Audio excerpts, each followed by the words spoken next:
Yes. All right. I love this. I absolutely love this, you guys. So this is when we really start to have a lot of fun.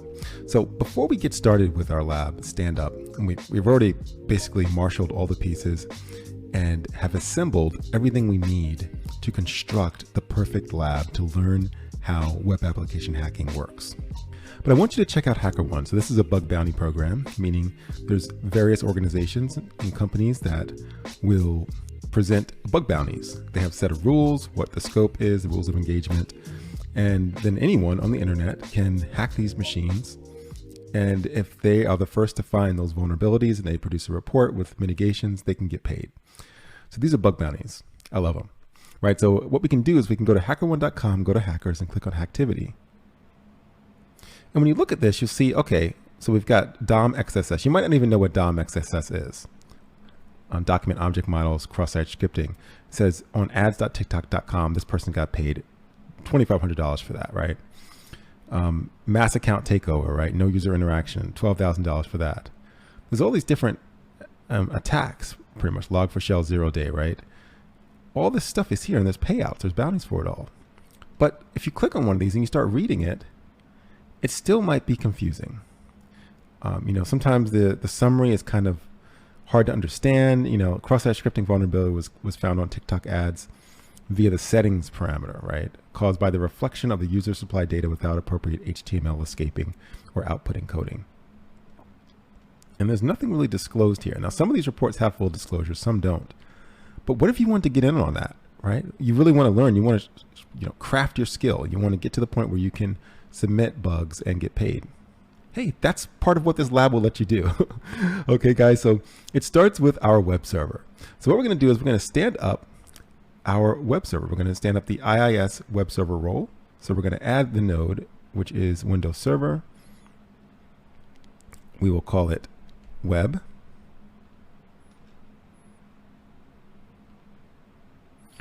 And we'll give it the WinServer icon. That RAM is good. Everything else looks pretty good.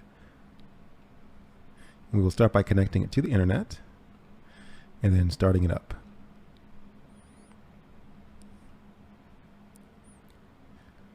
Right click and let's go ahead and open it. Now the nice thing about this lab is that, we're going to set up OWASP Juice Shop, and there's solutions for all the different vulnerabilities that you'll find on this vulnerable web app. And you can get a reverse shell in some of these cases. We're basically going to set up a DMZ so that we're going to emulate a host from the internet, compromising a web application that is NATed, right? Just like a real environment. It's going to have a pseudo public IP, meaning the IP is going to be public. It's going to fit the public IP address space, but it's not really going to be public, meaning it doesn't really exist on the internet. And that's what gives us the fun and freedom to learn and master our craft. Super exciting. All right. So let's get in. I'm so excited I can't even type my password. I don't even know what the password is. All right, there we go. So the first thing we want to do is, like I said, IIS. So the server manager will open automatically for us.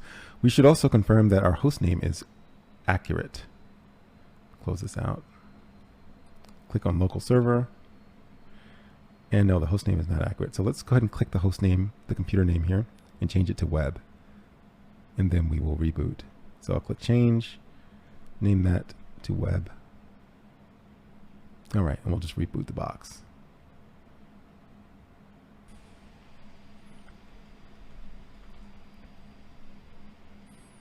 Good, you can see we are on the internet. That's good because we're going to need to download some tools in future lectures.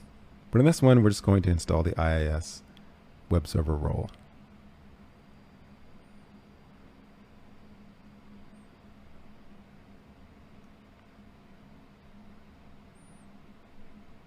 All right, so we'll go to Manage, Add Roles and Features. We'll click Next, Next, Next. And what we want is the web server, IIS. And you can see here that this will install the IIS Management Console, which is exactly what we want. This provides a reliable, manageable, and scalable web application infrastructure. That's what we're setting up. So you're learning not just how to hack, but how to set up the infrastructure, which is I can't even tell you how valuable that skill is. Let's see, what are some features we want here? Let's see. Microsoft Defender antivirus. All right, that's installed. So maybe we'll catch ourselves. What's in Windows PowerShell? Oh, good. 2.0 isn't enabled by default. That's good. Everything else looks good. Next, we'll install HTTP redirection, custom logging tools. I like the logging stuff. That's how you learn, right? You attack and then detect. Let's get all this good stuff. Hey, let's put an FTP server there too. What the heck? All right, looks good. Install. All right, good to go. Let's click close, and you can see now we have the IIS role here in our dashboard. Let's make the screen just a little bit bigger. I can right click on this guy and I can go to Internet Information Services Manager. And this is where we can manage our web applications. Now we don't have any web applications right now. We have a couple of different things that we can set up. We need to set up the URL rewrite, and we need to do a couple other things. So what we're going to do in the next lecture is we are actually going to get this set up. Okay, so we're going to grab OWASP Juice Shop web application, the vulnerable web app, and we will get that onto this box. Okay, I'll see you guys in the next lecture. All right, peace.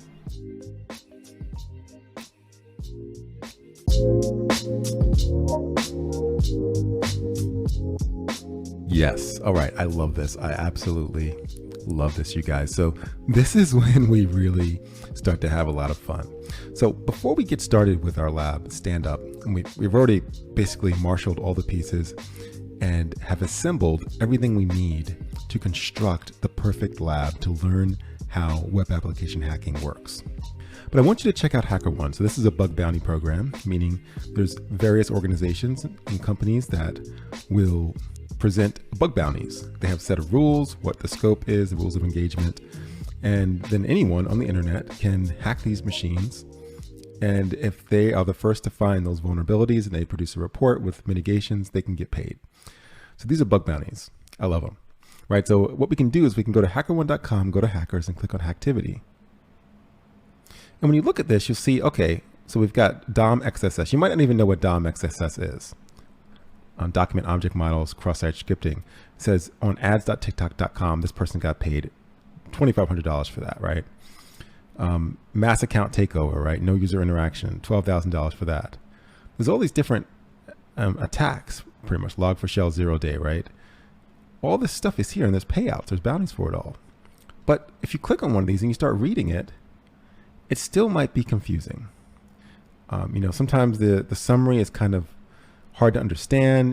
Cross-site scripting vulnerability was found on TikTok ads via the settings parameter, right? Caused by the reflection of the user supply data without appropriate HTML escaping or output encoding. And there's nothing really disclosed here. Now, some of these reports have full disclosure, some don't.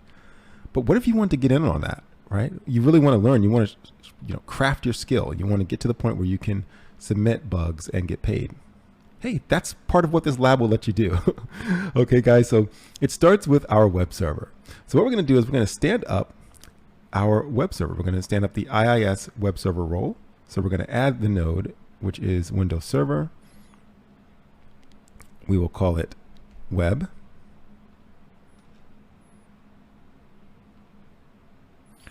And we'll give it the WinServer icon. That RAM is good. Everything else looks pretty good. We will start by connecting it to the internet and then starting it up.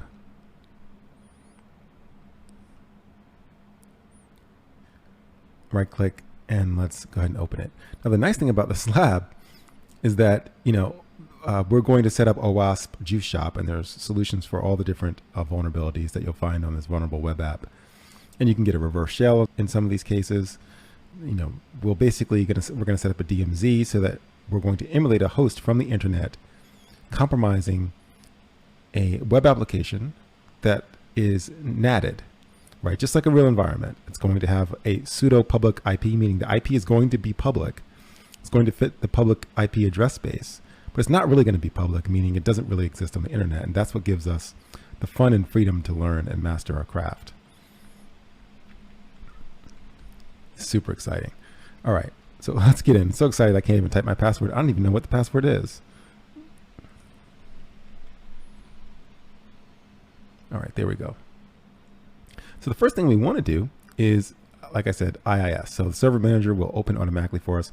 We should also confirm that our host name is accurate. Close this out.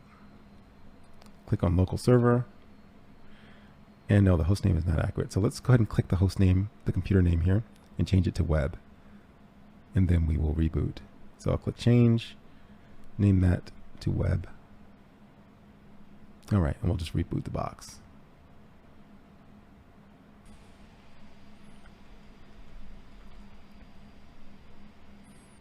Good, you can see we are on the internet. That's good because we're going to need to download some tools in future lectures. But in this one, we're just going to install the IIS web server role.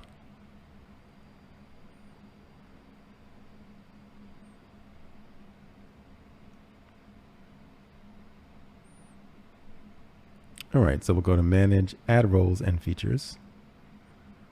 We'll click Next, Next, Next. And what we want is the web server, IIS. And you can see here that this will install the IIS Management Console, which is exactly what we want. This provides a reliable, manageable, and scalable web application infrastructure. That's what we're setting up. So you're learning not just how to hack, but how to set up the infrastructure, which is I can't even tell you how valuable that skill is. Let's see, what are some features we want here? Let's see. Microsoft Defender antivirus. All right, that's installed, so maybe we'll catch ourselves. What's in Windows PowerShell? Oh, good. 2.0 isn't enabled by default. That's good. Everything else looks good. Next, we'll install HTTP redirection, custom logging tools. I like the logging stuff. That's how you learn, right? You attack and then detect. Get all this good stuff. Hey, let's put an FTP server there too. What the heck? All right, looks good. Install. All right, good to go. Let's click close, and you can see now we have the IIS role here in our dashboard. Let's make the screen just a little bit bigger. I can right click on this guy and I can go to Internet Information Services Manager. And this is where we can manage our web applications. Now we don't have any web applications right now. We have a couple of different things that we can set up. We need to set up the URL rewrite, and we need to do a couple other things. So what we're going to do in the next lecture is we are actually going to get this set up.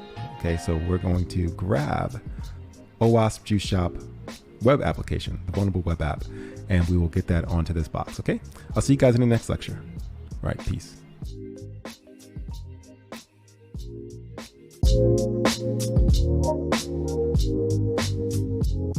All right, you guys, so we're back. Now we're going to install Node.js, and if you aren't too conversant with it, just think about it kind of like JavaScript, but for servers. Right? JavaScript is typically a client-based web application sort of framework where you could build, dynamic behaviors in the browser. But Node.js kind of flips it on its head and says, hey, we can also put JavaScript on the back end, on the server.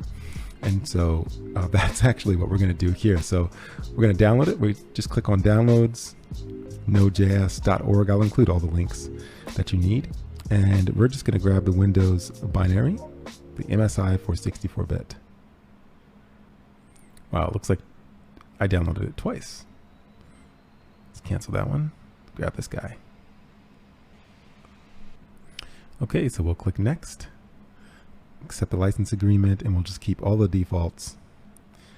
And I think everything is selected by default, what we want. Yeah, we're going to add to the path because we're going to need to run npm, the node package manager. So everything looks good here. And yeah, sure, we can install Chocolatey. Some npm modules need to be compiled from C, C++ when installing. If you want to be able to install such modules, some tools, Python and Visual Studio build tools need to be installed. Okay, yep, we can do that. And we'll install this. All right, nice, it's all finished. Let's see if we can confirm that Node is working. Well, it looks like it is. So let's install this script. It says this script will install Python and the Visual Studio build tools necessary to compile Node.js native modules. All right, let's keep going. We're going to use this script to download third-party software. Yep.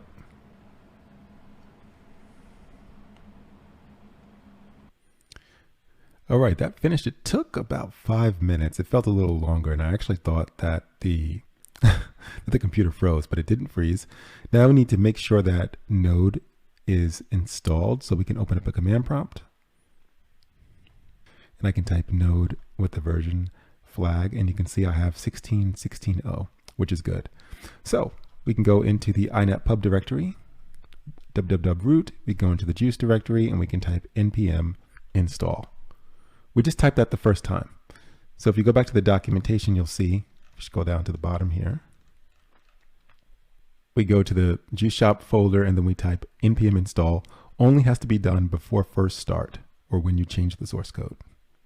Right, so this is the first time we're starting it, so we run npm install.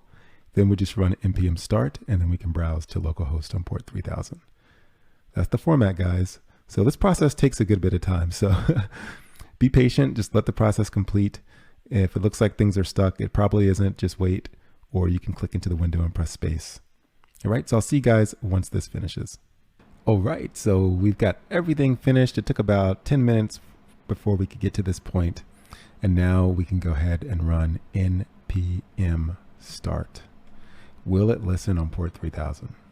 If it does, you know you did everything right. Bam, look at that. 3000 is available, guys. You want to check it out? You want to check it out? So let's go to localhost, right? Port 3000. It's taking some time. What's going to happen? Is it going to give us a 500 error? It says resolving host down here. Now this should work. You guys saw the blue screen. I had a few lectures before, so you know how should goes, right? Sometimes it doesn't work the way you expect. Let's go ahead and put in the HTTP part.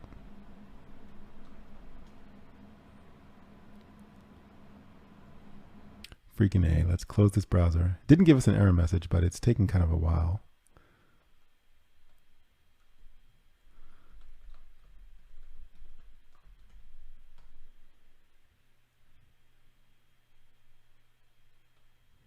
Oh, you know what?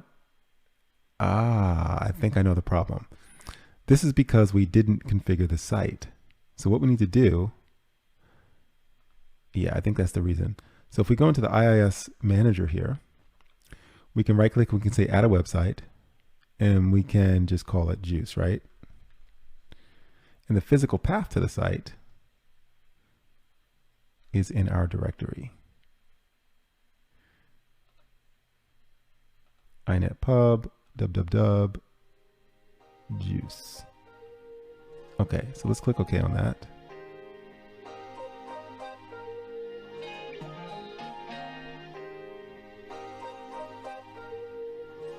All right, so now we have this site here, although it is listening on port 80. So the default site is loading, but juice is not. Don't worry, guys, we will get this working. In the next lecture, we will continue our configuration until we have Juice Shop the way we want it. See you in a little bit.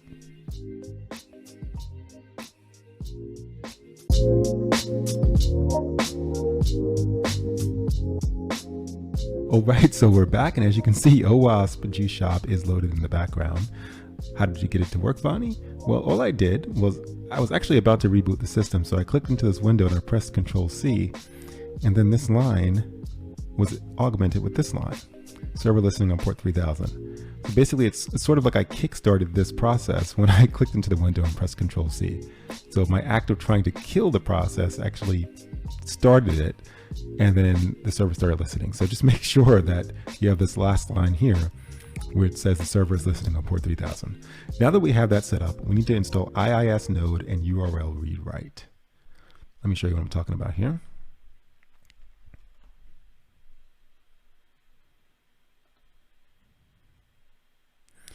Hosting Node.js applications in IIS on Windows. So this is the official branch from Microsoft Azure. And if you click on the little releases button here, we should be able to download it. And we just need the full version. So I'll grab the latest full version for 64-bit. Nice. The next thing we need is the URL rewrite on IIS.net.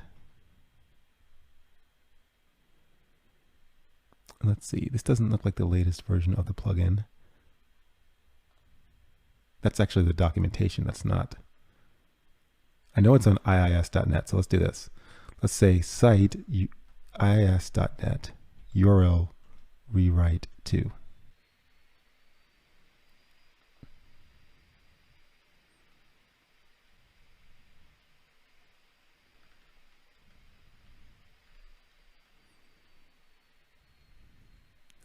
Yes, URL Rewrite 2.1 enables web administrators to create powerful rules to implement URLs that are easier for users to remember and easier for search engines to find.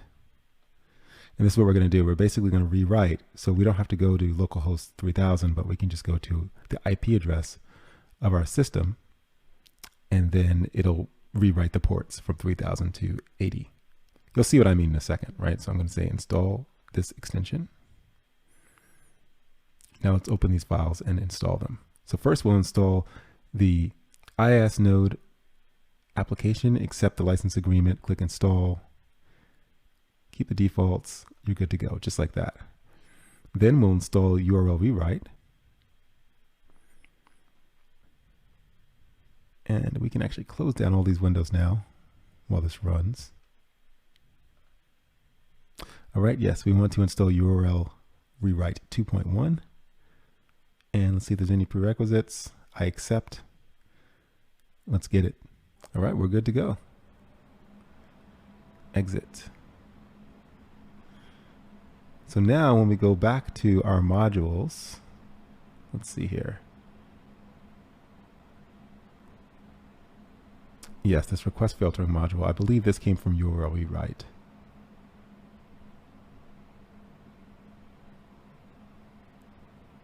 So let's go ahead and close out of IIS for a second.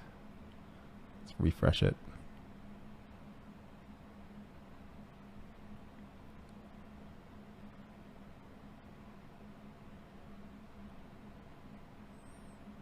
Now we have URL rewrite, exactly what we needed.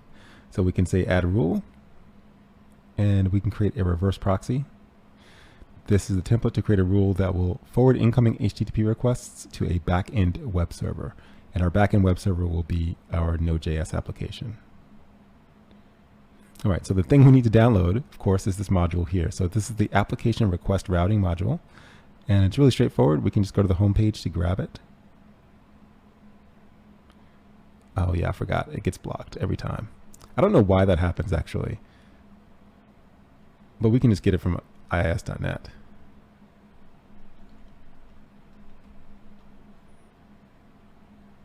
Application request routing. That's it.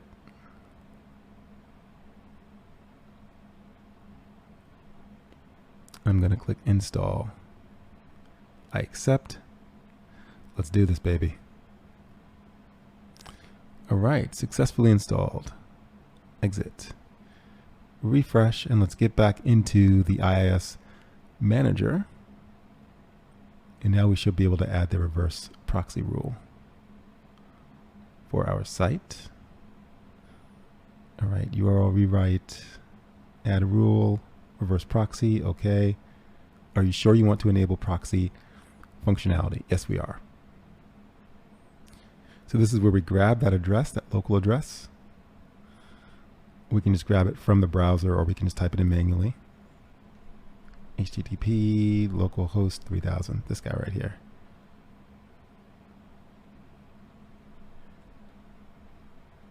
Take out all this extra stuff.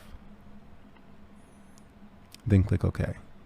Now we need to double click into the rule, scroll down to the bottom, and get rid of this double HTTP part, right? You see that's not supposed to be like that. I think it's a bug, but you can easily just kind of get around it by backspacing out the part you don't need. Looks good to me. Click apply. Changes have been saved. Great. And now one way to make sure that things are actually working is to look at the IP address. So 192.168.184.130, that should work. If I just type in HTTP 192.168.184.130.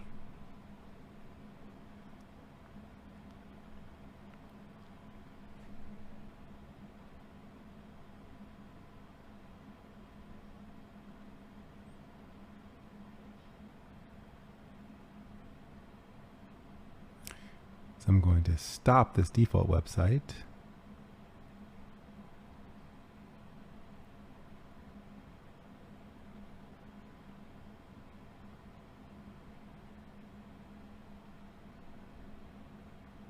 And there we go. Just like that. So you can see it actually took care of the port and everything for us. Just had to stop the default website and then start this one in its place. All right, guys. So this is great. This is really, really good news. So this box is virtually ready. We just need to, make sure that we have the IP addresses set up correctly and we have the DMZ established on our Palo Alto Networks firewall. Okay. So let's make sure we do that. I'll see you guys in the next lecture. It's going to be awesome. If you're learning a lot, if you're having fun, make sure you leave a comment, make sure you leave a review, and you share the word with your friends so that they can buy this course, they can get into it, and start to get the skills they need to be awesome. All right, and that makes you look awesome because you showed them an awesome course. Okay, guys, I'll see you guys in a little bit. Thanks so much. Bye.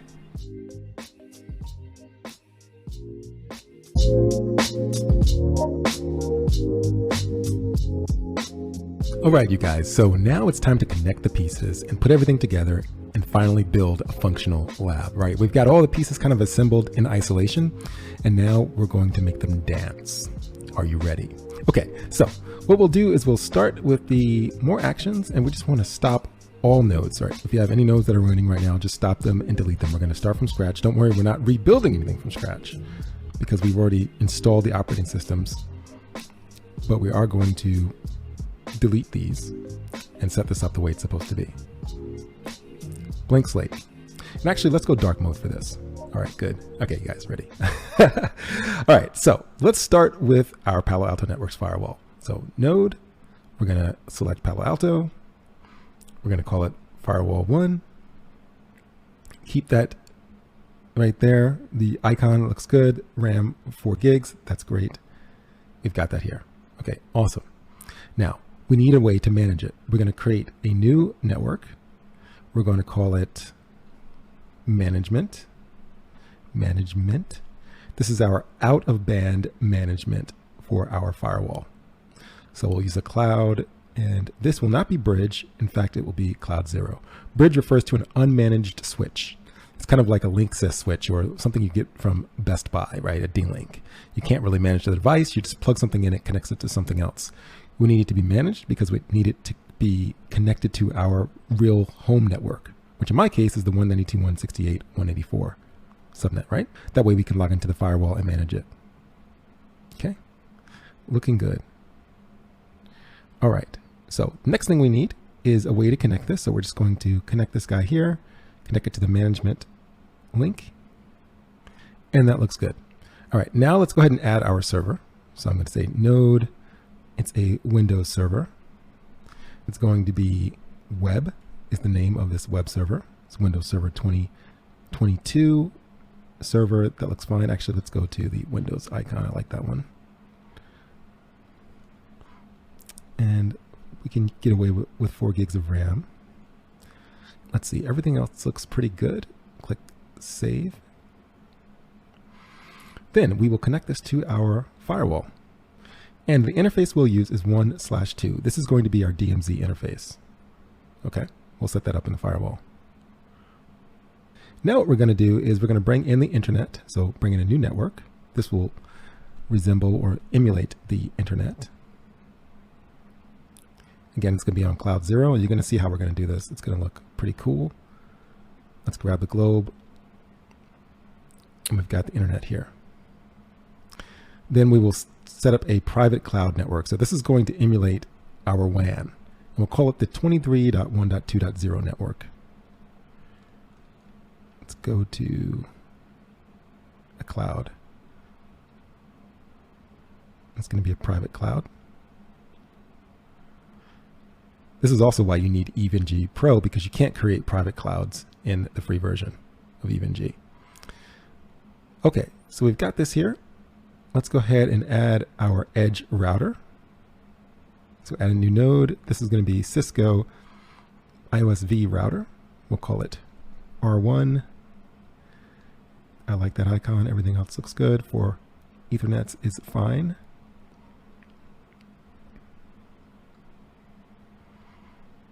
Okay. let's see here. So we will connect the gig00 interface to the internet. We're going to configure DHCP on this so that it has a connection to our real internet. And then we can use the gig01 interface here to connect to our WAN. This is our pseudo network.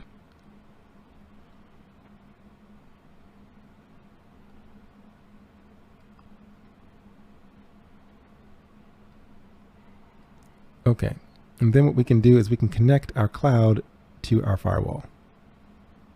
1/3 works. And then what we'll do is to emulate, so this is basically emulating the internet. This is our internet. Sorry, this is our internet right here, meaning the real internet that we use like in our real physical environment, our laptop and our VMware workstation setup. This is going to be our pseudo internet. So we're emulating the internet with this cloud here. So we're going to connect our Kali instance, this is our Linux attacking machine, to our pseudo internet here. Okay, that looks good.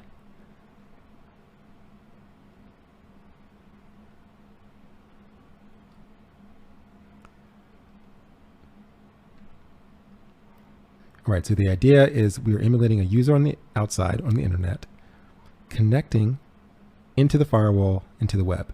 Now in a real environment, this is the DMZ, right? In a real environment, we would have another network here, right? So we would have, technically, we can create a node, we can create a switch, just to make it a little more realistic. 8 Ethernets is good. Okay, we've got this switch, and then we can add like a node, like a Windows 11 node, something like that.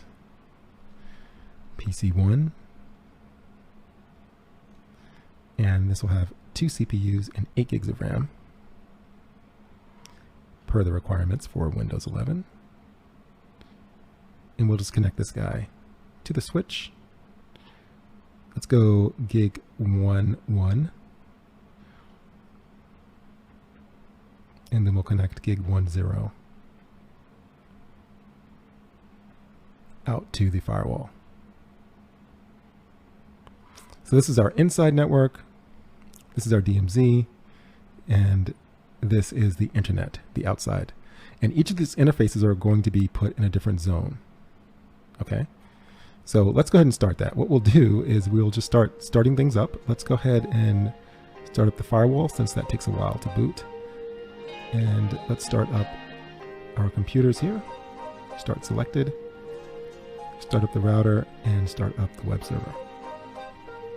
Great, so we have all this starting up. In the next lecture, we will go in and start connecting the dots and starting our attack sequence. This guy's ready, he's ready to act. Look at the attacker, he's just ready to pounce. All right, I'll see you guys in a little bit. Peace.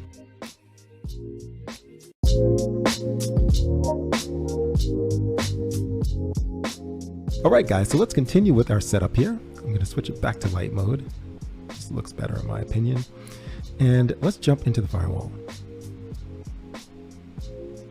Still booting up, so let's wait for it to finish, and then we'll jump in with configuration. The first thing we're going to want to do is configure the zones. So we have an inside zone, an outside zone, and a DMZ. Then we'll configure the interfaces with the related IPs, the IP addresses, the subnet masks. Then we'll make sure we have routing set up correctly, network address translation, and the security policies. Sounds like a lot, kind of is, but don't worry, I'm going to walk you through every step of the way. All right, so our firewall is booted.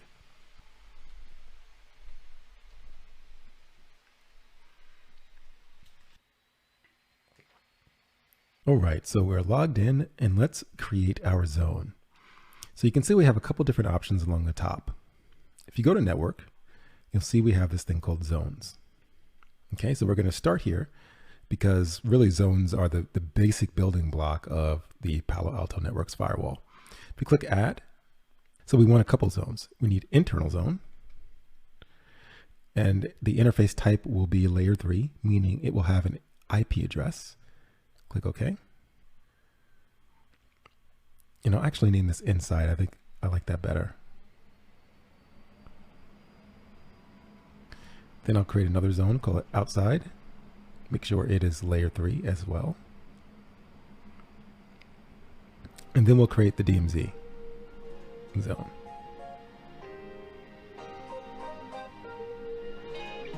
All right, looking good.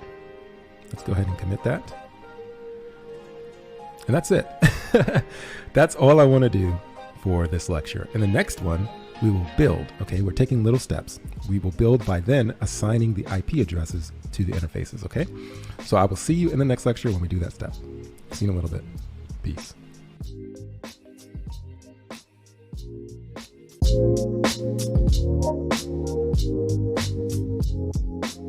All right, now that we have our zones in place, let's configure the IP addresses on our interfaces.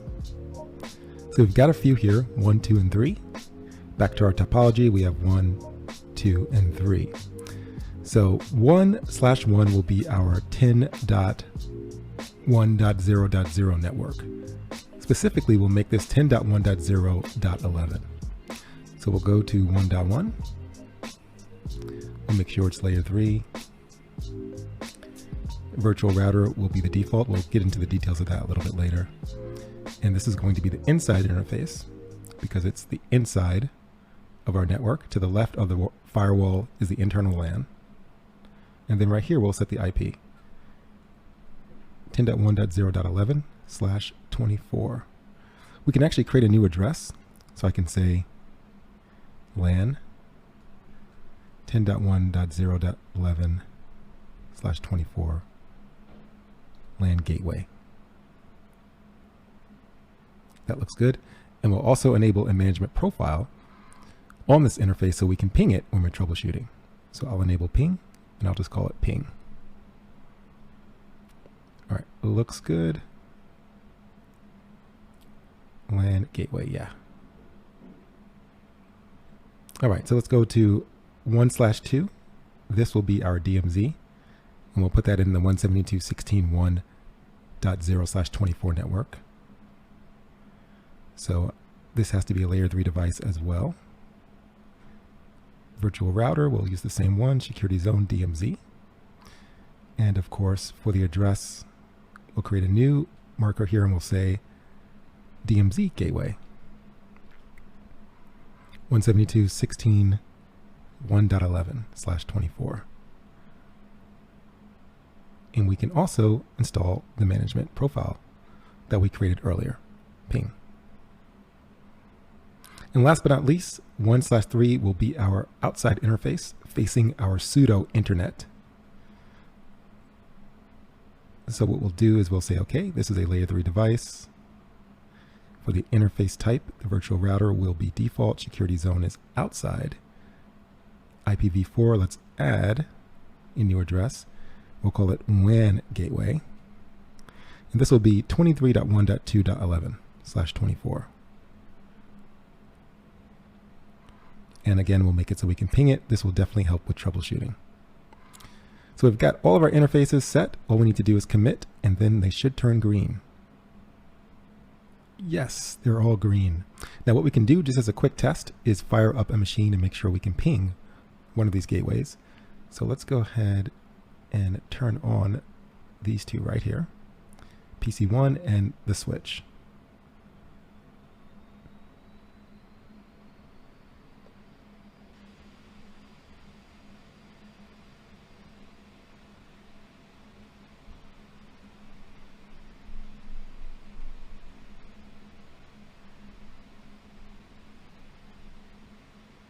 All right, let's check our IP address. And we don't have one. That's because we haven't configured DHCP. So let's do that really quick.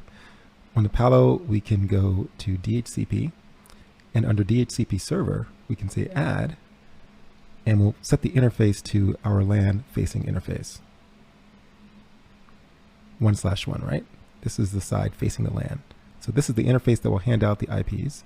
We'll ping an IP when allocating a new IP to avoid IP address conflicts, and we'll set the pool to 10.1.0.50 to 10.1.0.99.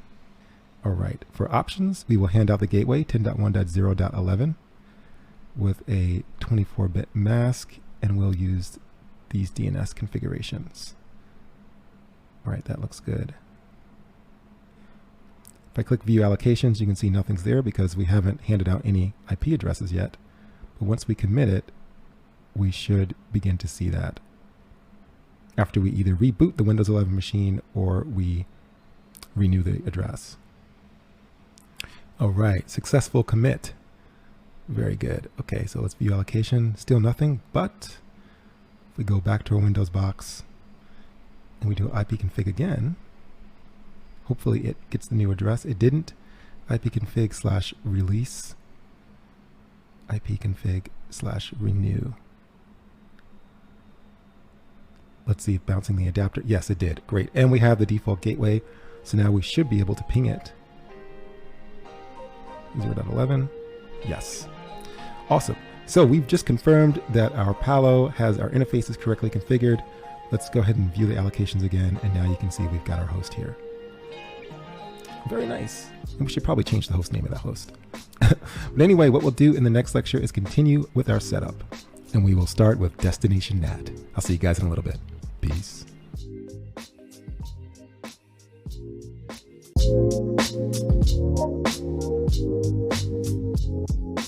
All right, you guys, so welcome back. Thank you for going through these lectures. If you've been going through them sequentially and you've made it to this point, I applaud you. I'm proud of you, and I'm happy because I know the kind of person you're going to become as a result of not only watching these lectures, but setting up the labs and building them. That's when you truly learn. That's when the content sticks. So what we're going to do now is we're going to set up Destination NAT. This is one of the most confusing concepts, I think, for people to get. What we're trying to do is we're trying to get to this web server from the internet. So an attacker or a legitimate user is going to set a destination address of the ETH1/3 interface, which has a public address. And we'll set it to 23.1.2.100. And then we will translate using NAT that destination address to a private address, which will be 172.16.1.100. And this is important. If we don't get this right, the traffic won't flow because we have a private address in our local subnet and we have a public address as far as the internet is concerned. And so Destination NAT will allow this communication to transpire. So let me show you what I'm talking about here. So if we go to policies, NAT, we have nothing here, right? So we can click add and we'll call it internet to DMZ because that's what it is. We're tracking the internet connections to our DMZ. So the original packet, the source zone, think about where is it coming from? The source zone. Is it inside the DMZ or outside? Well, it's outside, right? It's coming from outside. And the destination is also the outside, not the inside, and it's not the DMZ. Think about it from the perspective of the user on the internet. The destination is going to be the outside as well, right? That's where we're doing the translation on ETH1.3. And of course, we don't need to specify a source address because, well, we don't know what that source address will be. Anyone on the internet can have any address. We don't care about that, but we do care about the destination. So we're going to swap out the destination address. We'll create a new one. And we'll say DMZ public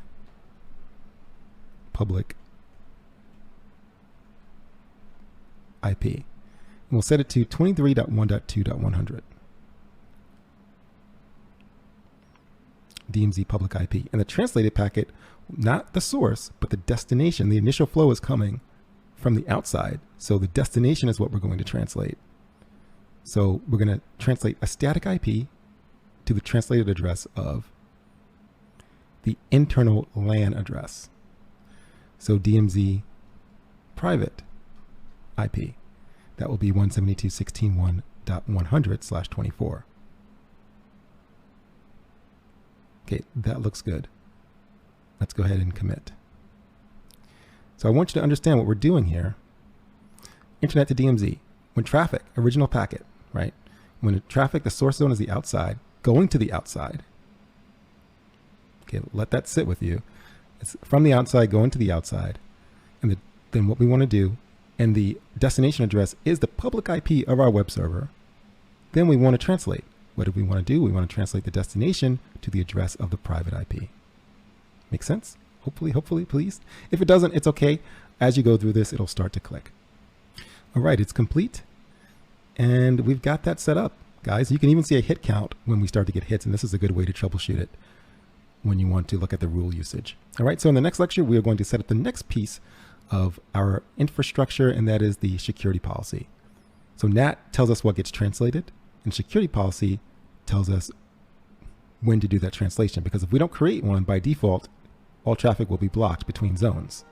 See, this says interzone default, and the action is deny. So we have traffic coming from the outside zone going to the DMZ zone.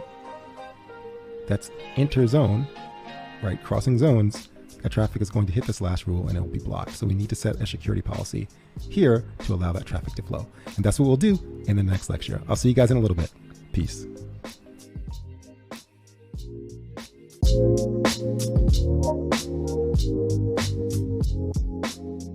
All right, you guys, this is when we get into the security policy. The firewall isn't going to do anything useful for us until we configure this. Why? Because by default, interzone traffic is denied. The firewall just says no. And that's good. That's why we come in as the admins and configure it the way we want. So what we'll do is we'll click add and we'll create a new security policy here. We can call this one internet to DMZ as well. Now the source zone is going to be DMZ inside or outside. What do you think? You said outside. I heard you speaking through the internets. All right. So we've got the outside, and the source address is going to be any, because we don't know what internet address will connect, right? Now for destination, the destination zone, what will it be? Destination zone. Think about it. Is it outside? No, this is actually DMZ. We're going from the outside to the DMZ. We're crossing zones, interzone, okay? And the destination address will be the public IP of our server, DMZ public IP. We're not going to block on any applications, on any services, and we're just going to allow it. And that should do the trick. When the source zone is the outside, the destination zone is the DMZ, specifically the DMZ server's public IP. So not just any device in a DMZ, but only the DMZ server's public IP, then the action should be allowed. So we can commit this and go to sleep. I'm just kidding. The next lecture, we just need to confirm routing. So those are the three things, right? You need to confirm NAT, security, and routing. NSR, NAT, security, and routing. Those are the three things that can break down and cause lots of problems, all right? So I will see you guys in the next lecture when we dig into the routing. Talk to you in a little bit. Peace.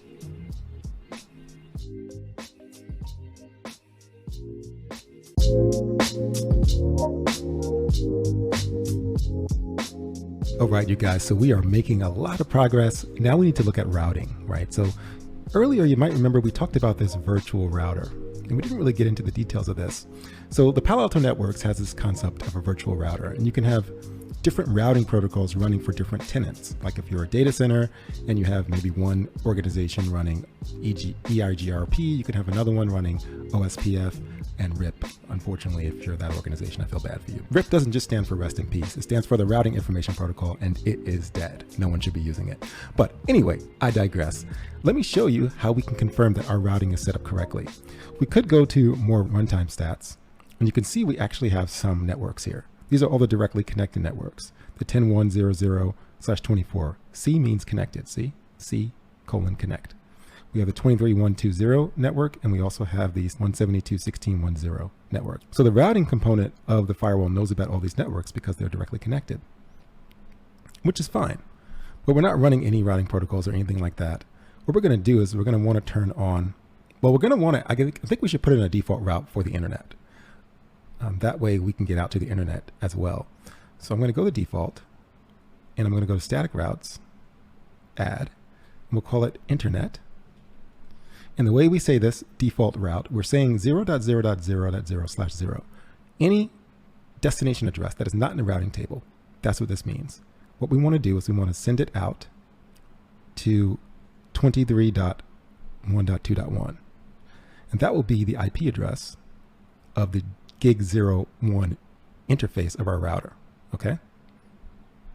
Everything else looks good.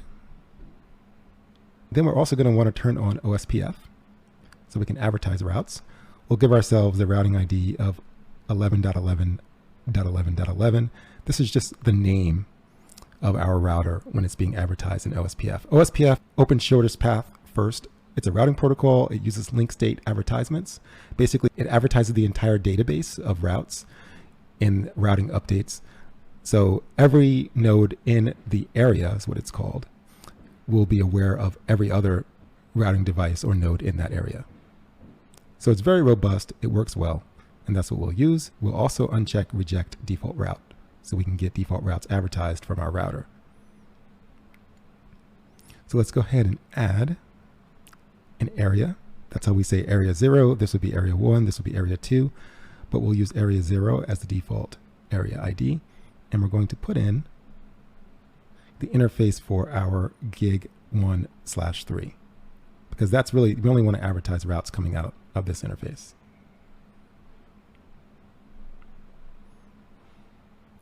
All right, that looks good. Click OK.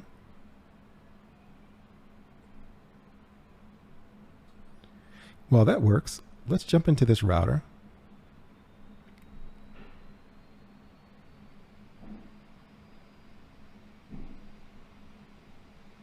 And first, let's go ahead and rename it to R1. And let's configure some interfaces.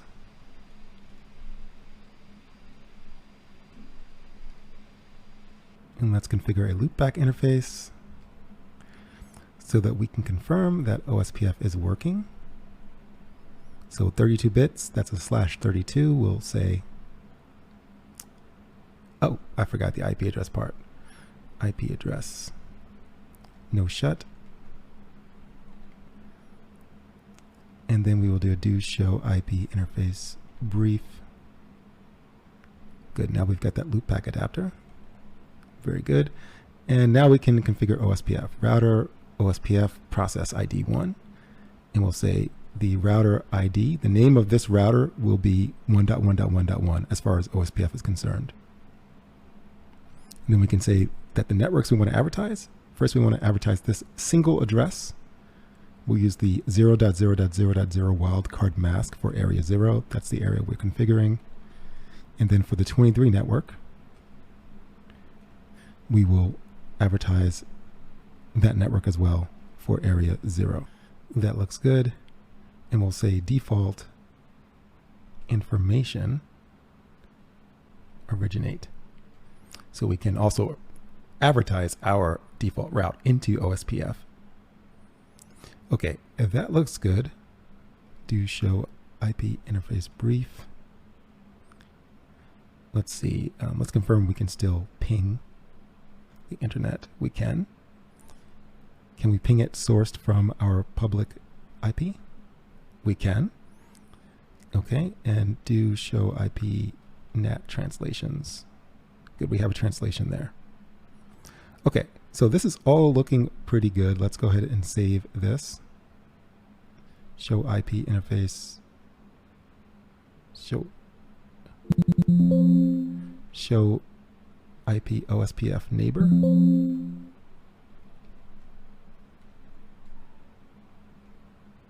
Yes, now we have a neighbor relationship. You can see the neighbor ID is 11.11.11.11. And you may recall that is the information we put in OSPF for our firewalls router ID. So now if we go to more runtime stats, this is the routing table. The forwarding table contains the best routes. You can see our default route.